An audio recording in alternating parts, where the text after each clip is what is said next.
नमस्कार विद्यार्थी मित्रांनो, बृहन्मुंबई महानगरपालिका शिक्षण विभाग व्हर्च्युअल ट्रेनिंग सेंटर, मी विश्वास ठोंबरे व्हर्च्युअल शिक्षक आपले स्वागत करतो। विद्यार्थी मित्रांनो, आज आपण सर्वजण शाळेत नसलो तरी घरात राहून ऑनलाईन लर्निंगच्या माध्यमातून शिक्षण घेत आहोत। या माध्यमाचा आणि अध्यापन अध्ययनाच्या प्रक्रियेचा आपल्याला नक्कीच फायदा होईल अशी आशा आहे। त्याचबरोबर आपल्या शिक्षण प्रक्रियेत खंड पडणार नाही, म्हणूनच बृहन्मुंबई महानगरपालिका शिक्षण विभागाने हा उपक्रम सुरू केला आहे।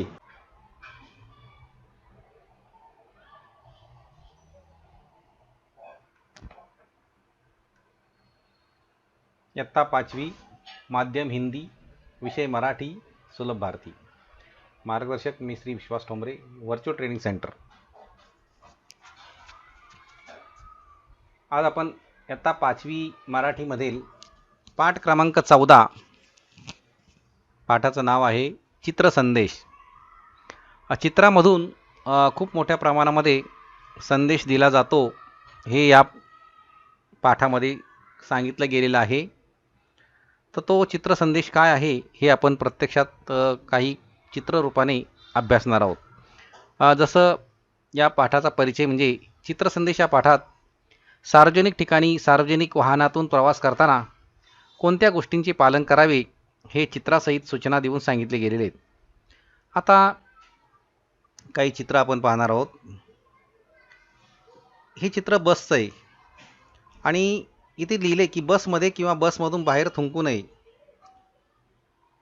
बसमध्ये प्रवासी बसलेले आहेत आणि त्यांना सूचना करण्यात आलेली आहे की बसमध्ये बसताना बाहेर थुंकू नका। आणि हा संदेश चित्रामध्ये दाखवला गेला की कारण तो मानव ती व्यक्ती थुंकताना दिसते आपल्याला। दुसरं चित्र आहे, एक व्यक्ती बसमध्ये बस चालू आहे पण तो चढतोय घाई, म्हणजे चालत्या वाहनात घाईघाईने चढू अगर उतरू नये, अशा प्रकारचा एक संदेश या चित्रातून दिला गेलेला आहे। पुढे आहे तिसरं चित्र आहे, हा व्यक्ती खातोय, बसमध्ये बसलाय आणि खातोय, परंतु तो काय करतो, खाल्ल्यानंतर त्याच्या ज्या प्लेट्स आहे तो जे काही खातोय तो कचरा बसमध्ये टाकण्याचा प्रयत्न करतोय, म्हणून तिथे सूचना लिहिली आहे की बसमध्ये कचरा टाकू नये, असं हे चित्र आपल्याला सांगतंय। पुढचं चित्र आहे की ही व्यक्ती बसमध्ये बसलेली आहे, परंतु त्या व्यक्तीने आपला हात बाहेर काढलेला आहे आणि तो हात जो आहे तो ड्रायव्हरच्या बाजूने आहे आणि ड्रायव्हरला तो दिसतोय। त्यावेळेला सूचना करण्यात आली आहे की चालत्या वाहनातून हात बाहेर काढणे व डोकावून पाहणे धोक्याचे आहे आणि अशा प्रकारच्या सूचना या दिल्या जातात। तर हाच एक चित्रसंदेश या पाठामध्ये देण्यात आलेला आहे। आणखी काय आहे, विना तिकीट प्रवास करणे हा गुन्हा आहे। आणि दुसरा संदेश दिला आहे, मनाचा ब्रेक उत्तम ब्रेक, मनाचा ब्रेक उत्तम ब्रेक, या काही सूचना आहेत। आता आपण काही चित्र पाहणार आहोत आणि ते चित्रसंदेश आहे ते वाचायचे आहेत आणि त्यावर विचार करायचा आहे तुम्ही। जसं इथे एक चित्र दाखवलं गेले बघा, या चित्रामध्ये हे ट्रेनचं चित्र आहे। चित्र क्रमांक 1 ट्रेन आहे। ट्रेन अथवा बस ही आपली नव्हे तर सार्वजनिक मालमत्ता आहे, तिची स्वच्छता हे आपले कर्तव्य आहे। थुंकण्याने अनेक प्रकारचे रोग पसरतात, तेव्हा थुंकू नका, कारण रेल्वेच्या प्लॅटफॉर्मवर वगैरे बरेच लोक असे पचकन थुंकतात आणि म्हणून अशा प्रकारे थुंकू नये, कारण थुंकण्यामुळे काय होतात, अनेक प्रकारचे रोग पसरतात आणि अशा प्रकारचा इथे एक संदेश देण्यात आलेला आहे। आणि रेल्वेच्या अगदी सर्रास खिडक्यांमधून वगैरे खूप मोठ्या प्रमाणात थुंकलं जातं, त्यामुळे त्या खिडक्या ज्या असतात त्या अगदी थुंकीने भरलेल्या असतात। वास्तविक पाहता हे सगळं चुकीचं आहे आणि त्यातून ही रोगराई पसरत असते, म्हणून अशा प्रकारे रोग पसरू नये यासाठी कोणत्याही ठिकाणी, म्हणजे ज्या ठिकाणी प्रवासी असतात त्या ठिकाणी थुंकू नका, कारण रेल्वे ही किंवा बस ही आपली जरी नसली तरी ती सार्वजनिक मालमत्ता आहे आणि या सार्वजनिक मालमत्तेचं नुकसान होणार नाही, तिची स्वच्छता ठेवणे हे आपलं सुद्धा एक कर्तव्य आहे। दुसरं एक चित्र आहे की रेल्वे रूळ ओलांडणे हे नियमाविरुद्ध आहे, त्याने स्वतःच्या जीवाला धोका आहे, असं करू नका। ही गोष्ट खरी आहे की रेल्वे रूळ ओलांडणं हे नियम हा एक नियम आहे, रेल्वे रूळ ओलांडू नये, परंतु तरीसुद्धा रेल्वेचा रूळ ओलांडला जातो आणि त्यामुळे काय होतात की ॲक्सिडेंट होतात, अपघात होतात आणि त्यामुळे स्वतःच्या जीवाला धोका होऊ शकतो आणि म्हणून असं करू नये असा हे चित्र हा एक संदेश या चित्रातून दिला जातोय. पुढचं चित्र आहे की चालत्या ट्रेनमध्ये चढणे वा उतरणे म्हणजे आपल्या जीवाशी खेळणे. असे केल्याने आपले किमती आयुष्य आपणच संपवतो आहे. असे करू नका. कारण चालती ट्रेन असते जर ज्या लांब पल्ल्याच्या गाड्या असतात त्याचं जर पाहिलं तुम्ही तर त्या खिडक्यातून माणसं उतरतात चढतात. दरवाजा बंद असताना सुद्धा काही लोक त्या जे काही डब्बे असतात त्या डब्याच्या टपावर जाऊन बसतात. म्हणजे अशा प्रकारचं जे काही केलं जातं त्यामुळे त्याच्यामुळे काय होऊ शकतं की आपला जीव जाऊ शकतो. कारण आपलं आयुष्य हे किमती आहे, फार मोठं मोलाचं आहे आणि असं जर केलं तर ते आपणच आपलं आयुष्य संपवतोय असं वाटतंय. म्हणून अशा प्रकारचं कृत्य करू नका, अशा प्रकारची कृती करू नका, हे या चित्रातून सांगितलं गेलेलं आहे. पुढचं चित्र आहे कोणतेही ज्वलनशील पदार्थ प्रवासात बाळगणे म्हणजे आगीला निमंत्रण देणे. आगीपासून स्वतःचा आणि इतरांचाही जीव किंवा प्राण वाचवा. कारण बऱ्याच डब्यांमध्ये रेल्वेच्या धूम्रपान मना आहे, ज्वलनशील पदार्थ लेकर जाना मना आहे, अशा प्रकारच्या सूचना दिलेल्या असतात. आणि गोष्ट खरी आहे ती की ज्वलनशील पदार्थामुळे काहीही घडू शकतं, पण तरीसुद्धा लोक या ठिकाणी धूम्रपान करतात, विडी सिगारेट या डब्यांमध्ये ओढतात आणि त्याच्यामुळे परिणाम काय होतो की कधीकधी डब्यांना आग लागते, चे डबेचे डबे जळून खाक होतात. त्याच्यामुळे काय होतं आपला स्वतःचा जीव जातो आणि इतरांचाही जीव जातो. म्हणून अशा प्रकारचं कृत्य करू नये असाही संदेश या चित्रातून दिला गेलेला आहे. आणखीन आहे ती म्हणजे S T bus. S T bus ही सुद्धा एक सार्वजनिक वाहतूक आहे आणि या सार्वजनिक वाहतुकीचं काही सूचना असतात, त्यात सूचना फलक असतात. काय काय सांगितलं गेलं की कृपया बसमध्ये रांगेत चढा, रांगेचा फायदा सर्वांना, कृपया तिकिटाचे योग्य पैसे द्या, कृपया सुटे पैसे द्या, कृपया तिकीट मागून घ्या, धूम्रपान करू नका, ज्वलनशील पदार्थ देण्यास मनाई आहे, कृपया वृद्ध अपंग व स्त्रिया यांना बसण्यास जागा द्या. अशा प्रकारच्या सूचना असतात. आणखी काय सूचना आहे, कृपया सरकारी मालमत्तेचे नुकसान करू नका, कृपया तिकीट व तिकिटाचे पैसे मागून घ्या, वाहक सीट, ड्रायव्हर सीट, सुरक्षित अंतर ठेवा, आपत्कालीन मार्ग, खिसे कापूपासून सावधान. अशा प्रकारे बऱ्याचशा सूचना या एस टी बस स्थानकामध्ये लिहिलेल्या असतात, काही बसमध्ये सुद्धा लिहिलेल्या असतात यातल्या सूचना. आता पुढचं एक चित्र आहे हे स्वच्छतेच्या संदर्भामध्ये की जसं स्वच्छतेच्या सवयी अंगीकारा, आपले गाव सुंदर व निर्मल करा, अशा प्रकारची सूचना बऱ्याच गावागावामध्ये आलेली आहे आणि त्यातून स्वच्छतेचा संदेश हा दिला गेलेला आहे. आणि पुढे सांगितलं की इथे काही चित्रसुद्धा दाखवलेली बघा.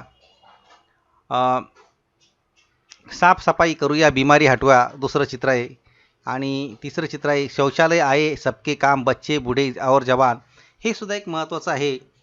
आणि तिसरं सुद्धा चित्र तसंच आहे, स्वच्छ भारत स्वस्थ भारत. आणि एक पाचवं चित्र आहे की तिथे स्वच्छता चालू आहे. हा सगळा एक संदेश देण्याचा भाग आहे आणि या चित्रांमधून आपल्याला खूप मोठा संदेश दिला जातोय. पुढचं एक चित्र संदेश आहे तो म्हणजे हॉस्पिटलच्या संदर्भात आहे. हे एक हॉस्पिटल आहे आणि यातून एक संदेश दिला जातो. हॉस्पिटल शेवटी रुग्णांची सेवा ही या हॉस्पिटलमध्ये केली जाते, परंतु त्यासाठी काही संदेशसुद्धा, काही नियम असतात, ते सुद्धा पाळायला लागतात. आता हॉस्पिटल जे आहे तिथे रिसेप्शन काउंटर आहे, तिकडे नंबर घ्या, तिथून त्याच्यानंतर नंबर घेतलेल्या रुग्णांनी रांगेत बसून घ्या, टोकनप्रमाणे आत जा, डॉक्टरांना आपले प्रश्न सांगा व तपासणी करून घ्या, असं पुढचं चित्र आहे. त्याचबरोबर डॉक्टरांनी दिलेली औषधे घ्या आणि हॉस्पिटलचे योग्य ते बिल पेड करा. अशा प्रकारच्या काही सूचना हॉस्पिटलमध्ये असतातच आणि ते जरी नसल्या परंतु ते चित्र सांगते, हा चित्रातून संदेश दिला जातोय. अशा प्रकारे हा चित्र संदेश पाठ आहे. त्याचबरोबर काही प्रश्न आहेत की बसमधील सूचना व संदेशांचे वाचन करा, सार्वजनिक ठिकाणी लिहिलेल्या सूचना वाचा, त्या वहीत लिहा, वर्गात वाचून दाखवा, पाण्याचा ऱ्हास करी जीवनाचा हास. इथे हे एक चित्र आहे, पाण्याचा नास करी जीवनाचा हास. नंतर रूळ ओलांडू नका, आयुष्य संपवू नका, म्हणजे पाणी नासू नका पाणी वाया घालू नका असा एक संदेश दिला आहे. रूळ ओलांडू नका, आयुष्य संपवू नका. त्याच्यानंतर पुढे आहे की वर्गात भिंतीवर लिहिता येतील अशा सूचना तयार करा. काय सूचना आहेत? दररोज वर्ग स्वच्छ करावा, कचरा कचरा कुंडीतच टाकावा, फळा दररोज स्वच्छ करावा, बाकाबरोबर वर्गातील भिंतीवर लिहू नये, वर्गात शांतता राखावी. अशा प्रकारच्या सूचना या भिंतीवर लिहू शकतात. पुढचा एक प्रश्न आहे की काही लोक सूचनांप्रमाणे वागत नाहीत, ते तसे का वागत नसावेत आपसात चर्चा करा. आता याची उत्तर काही लोक सूचनांप्रमाणे वागत नाहीत कारण त्या लोकांना सार्वजनिक मालमत्तेबद्दल काळजी नसते, आपल्या जीवाची ते पर्वा करत नाहीत. ही माणसे सर्वस्वी बेजबाबदार असतात. अशी लोक असतात का ती सार्वजनिक मालमत्तेला काही मानत नाहीत. काय करायचं, आपली मालमत्ता नाही ना, नुकसान झालं तर झालं, होऊ द्या. आणि याचबरोबर ते आपल्या स्वतःच्या जीवाची सुद्धा पर्वा करत नाही आणि बेजबाबदारपणे वागत असतात. त्याचबरोबर एका वाक्यात प्रश्नांची उत्तरं लिहायची आहे. चालत्या वाहनाविषयी काय सांगितले आहे? चालत्या वाहनात घाईघाईने चढू किंवा उतरू नये. चालत्या वाहनातून प्रवास करताना कोणती खबरदारी घ्यावी? उत्तर आहे चालत्या वाहनातून हात बाहेर काढू नये आणि डोकावून पाहू नये ही खबरदारी घ्यावी. पुढचा प्रश्न आहे प्रस्तुत पाठात कोणते दोन महत्त्वाचे संदेश दिले आहेत? एक आहे विना तिकीट प्रवास करणे हा गुन्हा आहे आणि दुसरा मनाचा ब्रेक उत्तम ब्रेक. हे दोन संदेश या पाठामध्ये देण्यात आलेले आहेत. त्याचबरोबर कोणत्याही वाहनात काहीही खाल्ल्यास कचरा कुठे टाकावा? उत्तर आहे वाहनात काही खाल्ल्यास कचरा पुन्हा पिशवीत साठवावा व नंतर तो कचरा कुंडीतच टाकावा. अशा प्रकारे हा प्रश्न आहे. तुमचा मित्र वारंवार बसमधून हात बाहेर काढत असल्यास तुम्ही काय कराल? त्याचं उत्तर अपेक्षित असं आहे की त्याला समजावून व तसे करण्यापासून थांबवू, त्याचे काय परिणाम होतील ते समजावून त्याला सांगू. प्रश्न पुढचा आहे की चित्रसंदेश या पाठात जी चित्रे दिली आहेत त्या चित्रामधून कोणत्या सूचना व संदेश दिला आहे? चित्रसंदेश या पाठात जी चित्रे दिली आहेत त्यात बसमधून बाहेर थुंकू नये व बसमध्ये कचरा टाकू नये असा संदेश दिला आहे. सार्वजनिक मालमत्तेचे नुकसान होईल असे वागू नये. त्याचप्रमाणे चालत्या वाहनात उतरणे अथवा हात बाहेर काढणे यामुळे आपल्या जीवाला धोका आहे असे सांगितले गेलेले आहे. त्याचबरोबर पुढचा एक प्रश्न आहे की तुम्ही शाळेच्या बसमधून प्रवास करताना कोणती काळजी घ्याल? यामध्ये सांगता येईल की आम्ही शाळेच्या बसमधून प्रवास करताना खिडकीतून हात डोकं बाहेर काढणार नाही, बसमध्ये दंगामस्ती करणार नाही. आणि पुढचा एक आणखी प्रश्न आहे की तुम्ही कोणकोणत्या वाहनांनी प्रवास केला आहे? आम्ही बस, रिक्षा, टॅक्सी, सायकल, मोटरसायकल, आगगाडी, बोट, जहाज या वाहनांनी प्रवास केला आहे. अशा प्रकारे या काही प्रश्न होते इथे. आता आणखी एक प्रश्न आहे. तो प्रश्न असा की वाहन चालवताना पाळावयाच्या नियमावर सूचना लिहा. सीट बेल्ट लावा, गाडी चालवताना मोबाईलवर बोलू नका, ज्वलनशील पदार्थ गाडीत बाळगू नका, मोटरसायकल चालवताना हेल्मेट घाला, सिग्नल तोडू नका. अशा प्रकारच्या वाहतुकीचे नियम आहेत, काही सूचना असतात, त्याचं पालन करणं गरजेचं आहे आणि ते आपण वाचणं सुद्धा गरजेचं आहे. योग्य सूचनेसमोर बरोबरची खूण करा आणि 4 चाकी चालताना सीट बेल्ट लावा, बरोबर आहे. बागेतील फुले तोडू नयेत, बरोबर आहे. कचरा कुंडीच्या बाहेर टाकावा, हे चुकीचं वाक्य आहे. वर्गाच्या भिंतीवर बाकावर पेनाने लिहावे, चुकीचं वाक्य आहे. रस्त्याच्या मधोमध चालावे, चुकीचं वाक्य आहे. सार्वजनिक ठिकाणी थुंकू नये, हे बरोबर आहे. शाळेच्या आवारात फेरीवाल्यांना येण्यास मनाई आहे, बरोबर आहे. विना तिकीट प्रवास करणे हा गुन्हा आहे, बरोबर आहे. पाण्याचा वापर करून झाल्यावर नळ तसा चालू ठेवावा, हे एकदम चुकीचं वाक्य आहे.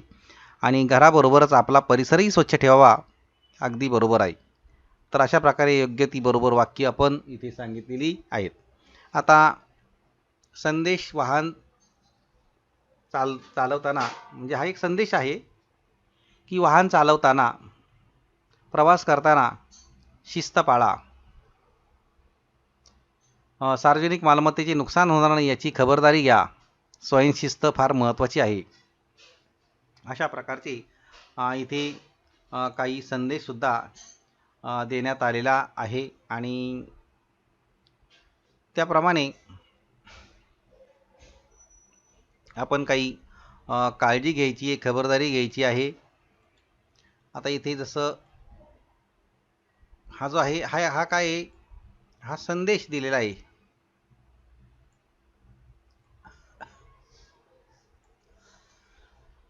की वाहन चालवताना, प्रवास करताना शिस्त पाळा, सार्वजनिक मालमत्तेचे नुकसान होणार नाही याची खबरदारी घ्या आणि स्वयंशिस्त फार महत्त्वाची आहे. तर अशा प्रकारे या पाठामध्ये संदेश वाहनाचा एक भाग या पाठामध्ये देण्यात आलेला आहे. कारण चित्र ही खूप बोलकी असतात. चित्रांमुळे आपल्याला अनेक प्रकारची माहिती मिळू शकते. जरी काही लिहिलेलं नसेल पण ते चित्रच सर्व काही सांगत असतं, कारण त्यातून एक संदेश दिला जातो. अशा अनेक प्रकारची चित्र आहेत की बघा, तुम्ही जर एक्सप्रेस हायवे चालत असाल, त्या ठिकाणी सुद्धा अशा प्रकारची चित्र असतात. रस्त्याच्या वाहतुकीच्या नियमांची. त्याच्यानंतर काही असे काही झोन असतात, सायलेन्स झोन, तिथे हॉर्न असतो, हॉर्नला क्रॉस केला असतो, म्हणजे हॉर्न वाजवू नका.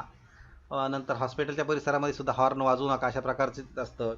नंतर कोणत्या बाजूने वळावे, डाव्या बाजूने वळावे, असे एक चिन्ह असतात. ती म्हणजे एकंदरीत वाहतुकीचे जे काही नियम आहेत त्या वाहतुकीच्या नियमामध्ये जास्तीत जास्त चिन्हांचा आणि चित्रांचाच वापर केलेला असतो.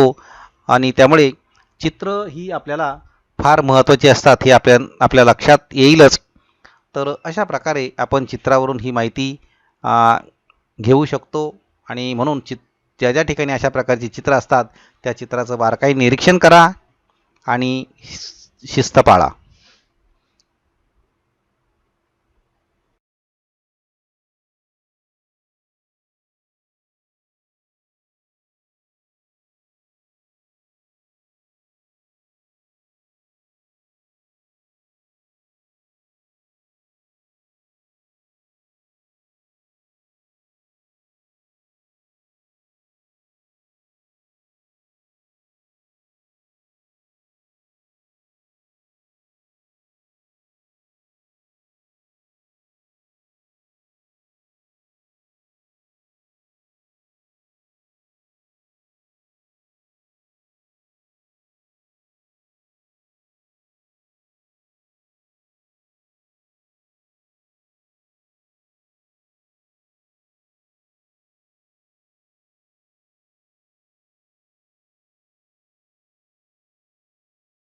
या घटकाची बरीचशी माहिती देण्याचा प्रयत्न करण्यात आलेला आहे. आपणही या घटकाचे व पाठाचे वाचन करायचे आहे आणि पाठ्यपुस्तकात दिलेले जे प्रश्न आहेत त्या प्रश्नांची उत्तरं सोडवायची आहेत. त्याचबरोबर आपल्याला मी काही प्रश्नसुद्धा दिलेले आहेत, ते प्रश्नसुद्धा आपण सोडवायचे आहेत. आणि याबरोबरच या पाठाच्या आपल्या प्रतिक्रिया आपण बृहन्मुंबई महानगरपालिकेच्या यूट्यूब चॅनलवर जरूर कळवायच्या आहेत. धन्यवाद.